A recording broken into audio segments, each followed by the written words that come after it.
Innal hamdalillah nahmaduhu wa nasta'inuhu wa nastaghfiruh wa na'udzu billahi min shururi anfusina wa sayyiati a'malina man yahdihillahu fala mudilla lahu wa man yudlil fala hadiya lahu wa ashhadu an la ilaha illallah wahdahu la syarika lahu wa ashhadu anna Muhammadan abduhu wa rasuluhu la nabiyya ba'dah sallallahu wa sallama alaihi wa ala alihi wa ashabihi ajma'in.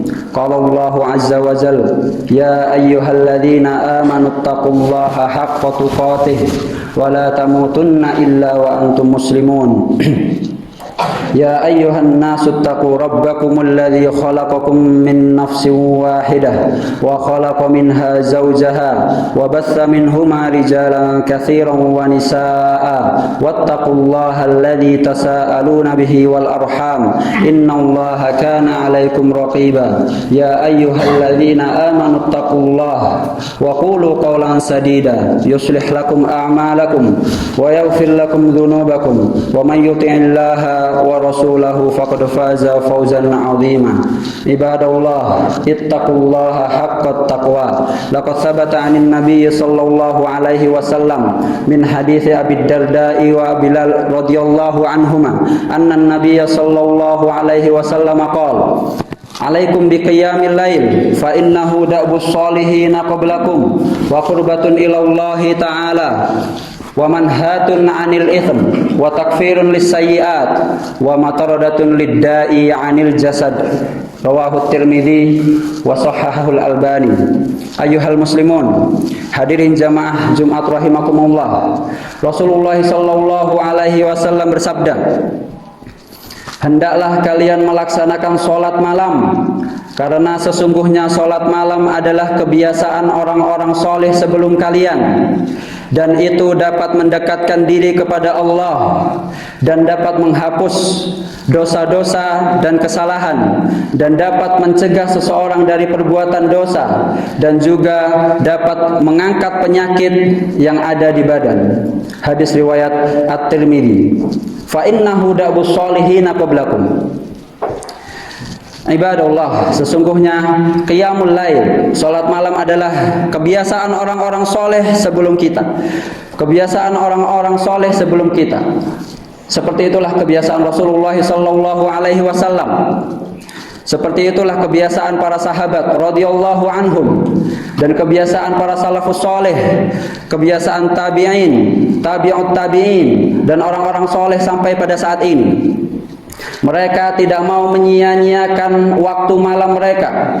Mereka mengambil waktu tidur mereka untuk bermunajat kepada Allah Azza wa Jal. Qala Allah Azza wa Jal fi kitabihil karim, tatajafa junubuhum 'anil madaji' yad'una rabbahum khaufan wa tama'a wa mimma razaqnahum yunfiqun. Orang-orang yang beriman kepada Allah, lambung mereka jauh dari tempat tidur mereka, dan mereka berdoa kepada Allah dengan rasa cemas dan harap, dan mereka menginfakkan harta yang kami berikan, yang Allah berikan kepada mereka. Fala ta'lamu nafsun ma ukhfiya lahum min qurrati a'yunin jazaa'an bima kanu ya'malun. Tidak ada seorang pun yang tahu hal-hal yang disiapkan untuk mereka dari yang mengindahkan mata yang ada di surga atas balasan yang mereka perbuat di dunia. Wa qala Allahu azza wa jalla innal muttaqina fi jannati wa uyun. Sesungguhnya orang-orang bertakwa itu berada di taman-taman surga dan berada di mata air akhirina ma atahum rabbuhum innahum kanu qabla dzalika muhsinin. Orang-orang bertakwa menerima apa-apa yang diberikan Allah kepada mereka. Sungguh mereka dahulu di dunia sering melakukan perbuatan baik. Kanu qalilan minal laili ma yahja'un, dan mereka sangat sedikit sekali waktu tidurnya di malam hari. Wabil asharihum yastaghfirun, dan mereka beristighfar di waktu sahur atau di waktu sepertiga malam. Ibadallah, sesungguhnya qiyamul lail, salat malam, itu dapat mendekatkan diri seorang hamba kepada Tuhannya, dan salat malam adalah waktu yang mustajab untuk berdoa. Laqad thabata 'anin Nabi sallallahu alaihi wasallam min hadits Abi Hurairah radhiyallahu an ma akhrajahu al-Bukhari wa Muslim anna an-nabiy sallallahu alaihi wasallam qala yanzilu rabbuna tabaraka wa ta'ala fi kulli lailatin ila sama'id dunya hina yabqa thuluthul lailil akhir. Allah azza wa jalla turun ke langit dunia. Allah azza wa jalla turun ke langit dunia di setiap malam, di sepertiga malam terakhir. Fayaqul man yad'uni fa astajibalah. Dan Allah berkata, barang siapa yang berdoa kepadaku pada waktu itu, barang siapa yang berdoa kepadaku maka akan aku kabulkan. Wa man yas'aluni fa u'tiyah.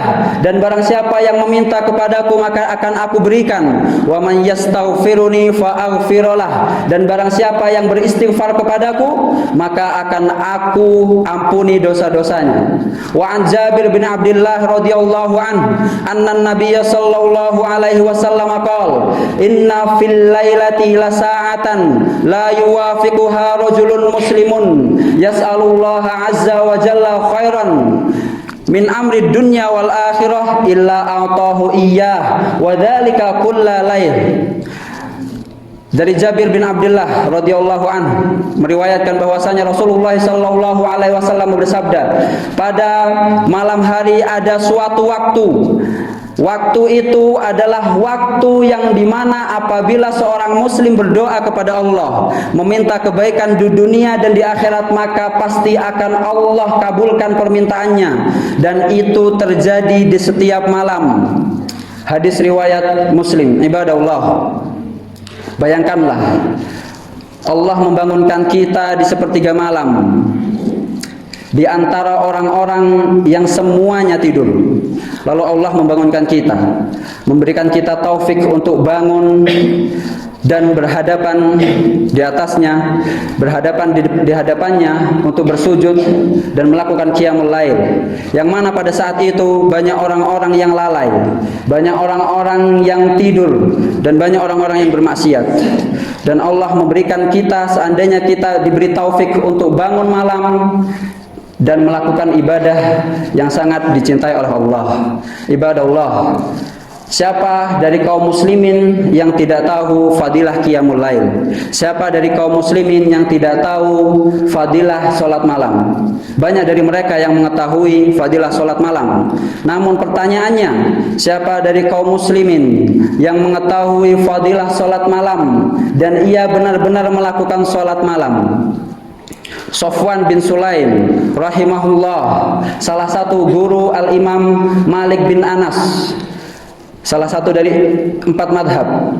Sofwan bin Sulaim ketika sholat malam, beliau setiap hari selalu sholat malam, dan apabila di musim dingin beliau sholat malam di luar rumahnya, bahkan beliau sholat malam di atas genteng rumahnya, supaya rasa dingin tidak menjadikannya ngantuk ketika sholat malam. Dan apabila di musim panas beliau sholat malam di dalam rumahnya, supaya rasa panas tidak membuatnya ngantuk ketika sholat malam. Dan apabila hampir terbit fajar, hampir sholat subuh, beliau mengangkat kepalanya seraya berkata, Allahumma hadzal juhdu min Sofwan wa anta alam.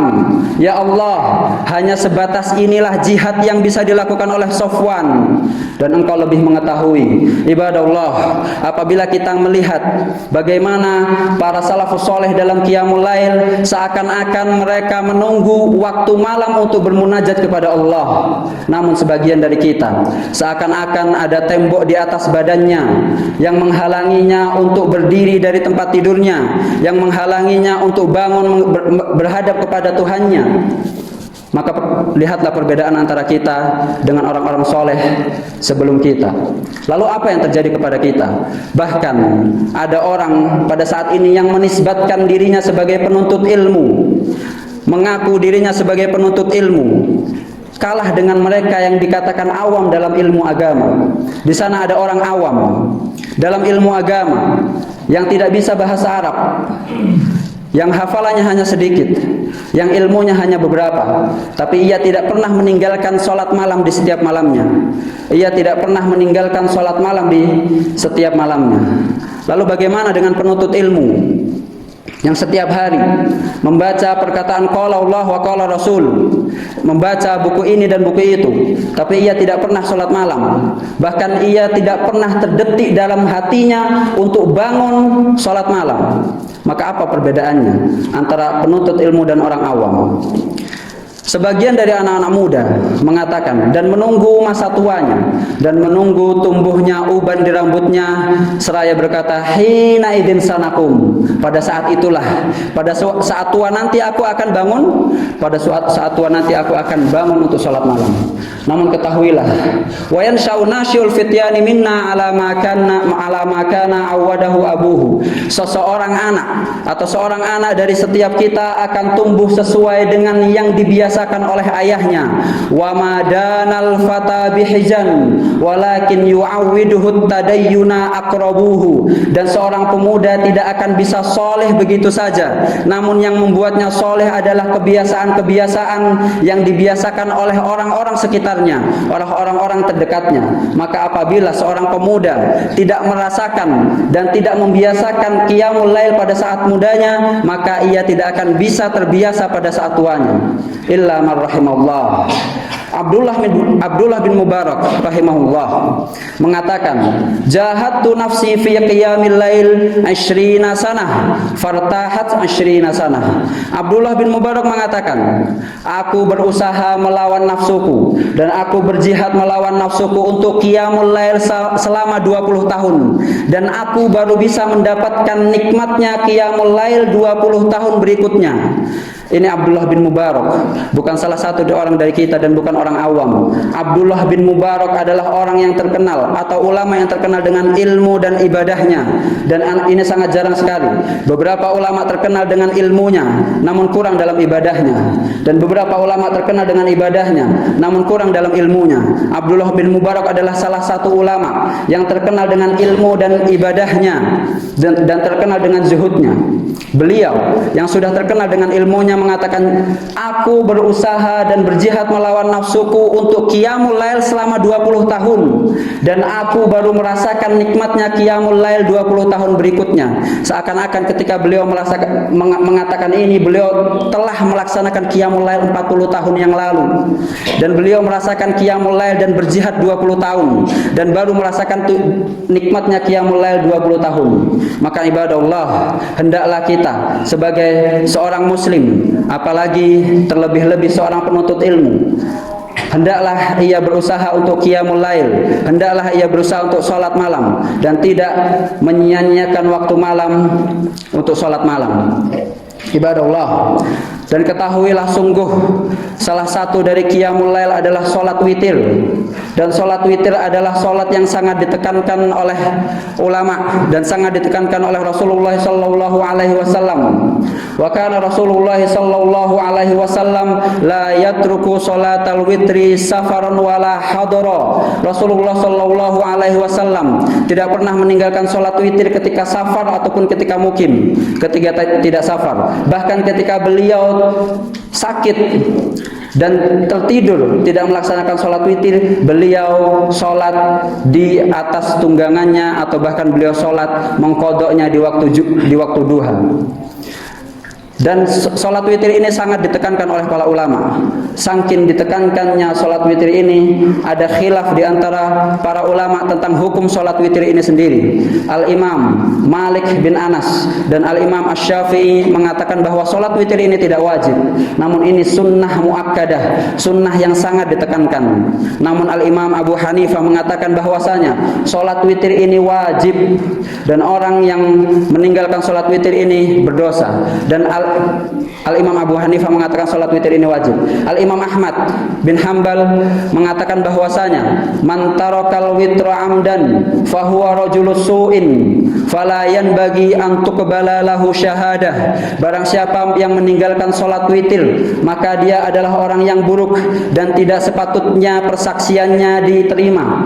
Ibadallah, ini adalah ijtihad dari beliau, bahwasanya saking ditekankannya salat witir, beliau mengatakan orang yang meninggalkan salat witir fahuwa rajulus su', dia adalah orang yang buruk dan persaksiannya atau syahadatnya tidak diterima. Begitu juga qala Syekhul Islam Ibnu Taimiyah, man tarakal witra la tuqbal lahu syahadah. Syekhul Islam Ibnu Taimiyah mengatakan barang siapa yang meninggalkan salat witir, maka persaksiannya tidak diterima. Dan banyak para ulama mengatakan seperti itu.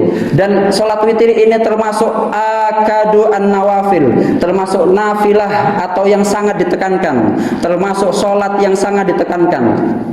Dan sebagian ulama mengatakan bahwasanya man taraka as-sunnah al-mu'akkadah fahuwa min khawarimil muru'ah. Barang siapa yang selalu meninggalkan sunnah mu'akkadah seperti sholat witir, sholat rawatib dan sholat-sholat yang lainnya, dia selalu meninggalkannya, maka dia termasuk orang yang memiliki muru'ah yang buruk, orang yang tidak adil, dan begitu seterusnya.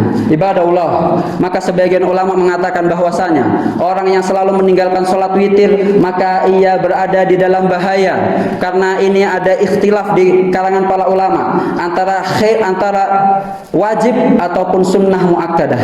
Namun ar-rajih dia sunnah muakkadah. Namun di dalam ulama mengatakan bahwasanya yang mengatakan sunnah muakkadah juga terjadi khilaf. Apakah orang yang meninggalkan sholat witir itu rajulun su atau bukan? Apakah orang yang meninggalkan sholat witir itu termasuk orang yang buruk atau bukan? Dan di situ ada khilaf lagi. Apakah yang meninggalkan sholat witir itu persaksiannya atau syahadahnya diterima atau tidak? Dan di situ ada khilaf lagi. Apakah orang yang meninggalkan sholat witir itu termasuk orang yang buruk muruahnya atau tidak? Ada khilaf lagi. Apakah orang yang meninggalkan sholat witir itu termasuk lelaki yang adil atau termasuk muslim yang adil atau tidak? Dan di sini banyak khilaf para ulama. Maka sebagian ulama mengatakan, salah satunya Syekh Farhan Al-Anzi mengatakan bahwasanya orang yang meninggalkan sholat witir atau bahkan dia tidak pernah melaksanakan sholat witir, maka dia berada di dalam bahaya, berada di tengah-tengah ikhtilaf ulama. Syekh Muhammad bin Shalih Al-Utsaimin mengatakan, rahimahullah, mengatakan bahwasanya maksud dari rajulus su yang dikatakan oleh Al-Imam Ahmad bin Hanbal rahimahullah, maksud dari rajulus su adalah innalladzi yufarritul witra ma'a wujudi ikhtilafil ulama fi wujubihi wa ta'akkudihi ka'annahu la yahtam atau ka'annahu adamu ihtimamihi fi dzalikal ikhtilaf. Syekh Muhammad bin Shalih Al-Utsaimin mengatakan bahwasanya orang yang meninggalkan salat witir, orang yang menyia-nyiakan salat witir, padahal salat witir itu ada ikhtilaf di kalangan ulama tentang wajibnya atau tentang sunnah muakkadahnya, maka itu termasuk orang yang lalai tentang ikhtilaf ini. Maka sepatutnya seorang muslim tidak meninggalkan salat witir dan sholat-sholat yang sunnah muakkadah lainnya, karena di situ banyak ikhtilaf ulama, supaya kita berada di dalam jalan yang lurus. Hadza aqulu ma tasma'un wa astaghfirullah li wa lakum wa lisairil muslimina jami'a fastaghfiruhu innahu huwal ghafurur rahim.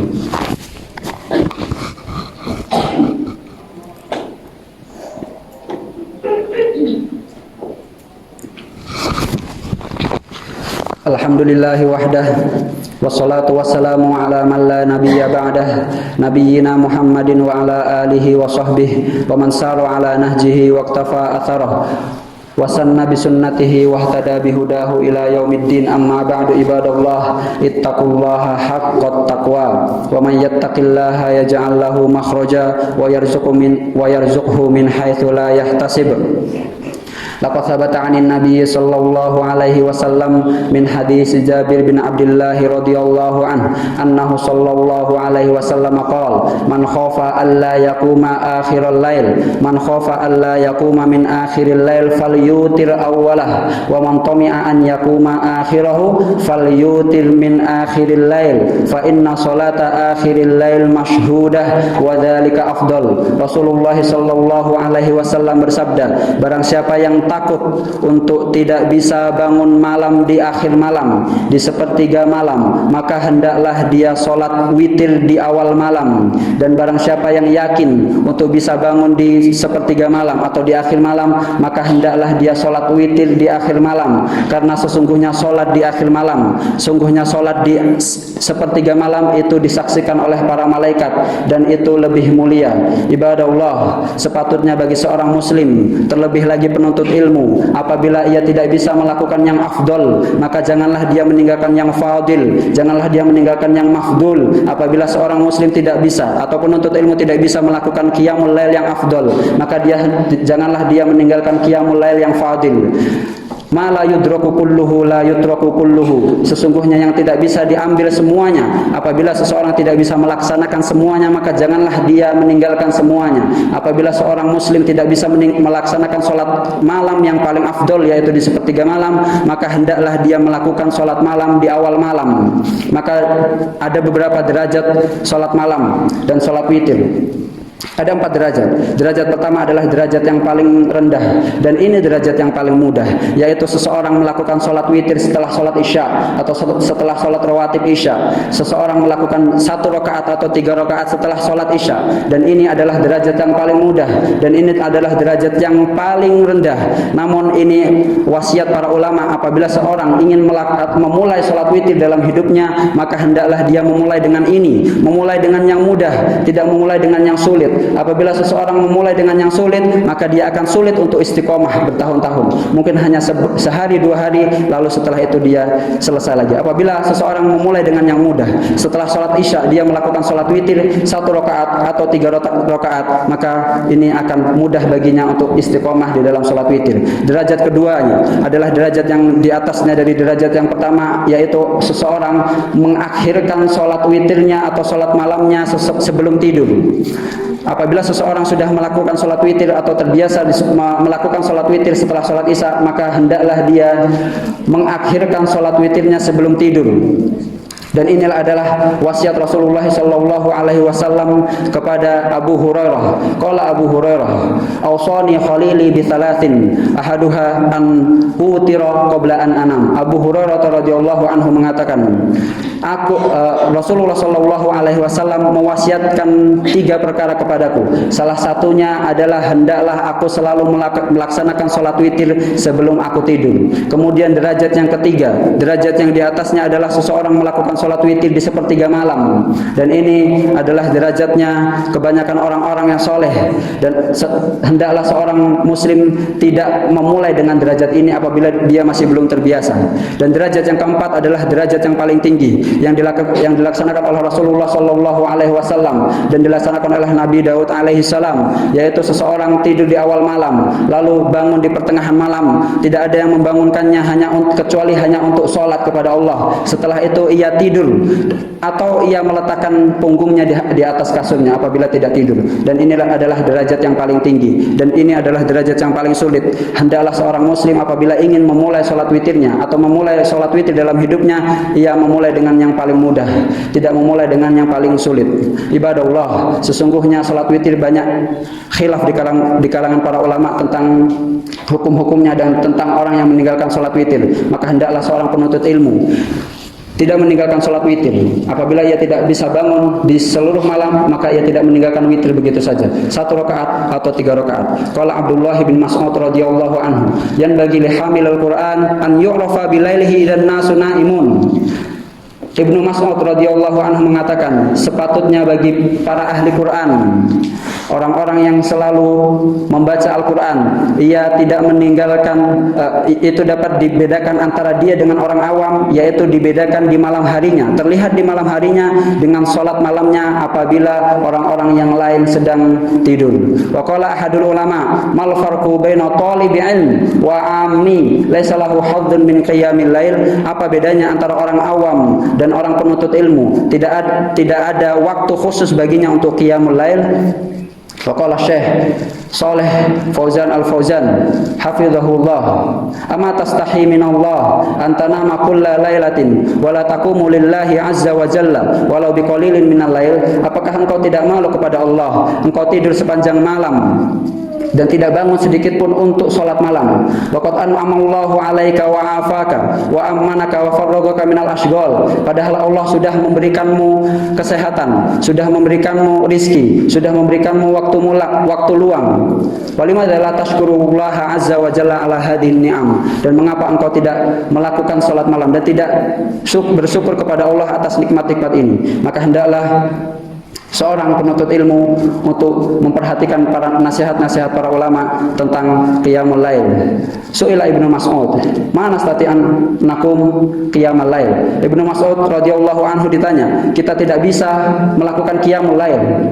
Lalu Ibnu Mas'ud radhiyallahu anhu mengatakan, "Ab'adatkum dzunubukum," yang menjadikan kalian jauh dari qiyamul lail dan yang menjadikan kalian jauh dari Allah adalah mungkin dosa-dosa kalian. Maka hendaklah apabila seorang muslim ingin qiyamul lail, hendaklah dia memperbanyak istighfar dan berdoa kepada Allah supaya dimudahkan baginya untuk qiyamul lail. Dan ketahuilah fadilah-fadilah qiyamul lail yang sangat banyak, bahwa doa pada saat itu sangat dikabulkan, dan waktu itu adalah waktu yang mustajab untuk berdoa, dan waktu itu adalah waktu untuk bisa mendekatkan diri seorang hamba kepada Allah.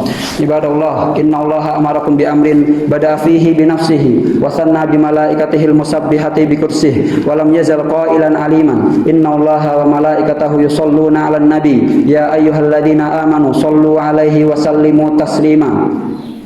Allahumma ighfir lil muslimina wal muslimat. Allahumma ighfir lil muslimina wal muslimat. Allahumma ighfir lil muslimina wal muslimat. Allahumma a'izzal Islam wal muslimin. Allahumma a'izzal Islam wal muslimin. Allahumma a'izzal Islam wal muslimin. Allahumma a'inna ala dzikrika wa ala syukrika wa ala husni ibadatik. Rabbana atina fid dunya hasanah wa fil akhirati hasanah wa qina adzabannar. Ibadallah, aqulu ma tasma'un wa astaghfirullah li wa lakum wa lisairil muslimina jami'a fastaghfiruh innahu huwal ghafurur rahim. Wa aqimis shalah.